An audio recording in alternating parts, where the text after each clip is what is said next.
आम्ही सगळे कोकणातली मंडळी आहोत. माननीय कदम साहेब मंत्री महोदय या ठिकाणी बसलेले आहेत.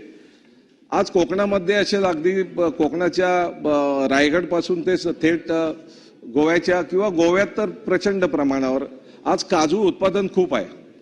काजू उत्पादनाला या ठिकाणी महाराष्ट्र शासन ज्याप्रमाणे महत्त्व द्यायला पाहिजे त्याप्रमाणे महत्त्व देत नाही असं माझ्या या पूरक मागणीच्या माध्यमातून या ठिकाणी माझा आरोप आहे. बाब क्रमांक 36 पृष्ठ क्रमांक 26.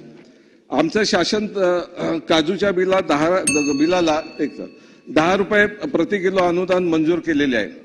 ज्याचं मी आता पुन्हा ते सांगतो, काही अशा तऱ्हेच्या अटी आणि नियम आहेत की ज्याच्यामुळे त्या ठिकाणी या सगळ्याचं अनुदान असूनही त्या ठिकाणी त्या शेतकऱ्याला देता येत नाही. शेतकरी याच्यापासून वंचित आहे. बरं आहे की आम्हाला आज आमच्याकडे 10 रुपये प्रति किलो आपण अनुदान मंजूर केलेलं आहे, ठीक आहे. शेजारच्या गोव्याच्या राज्यामध्ये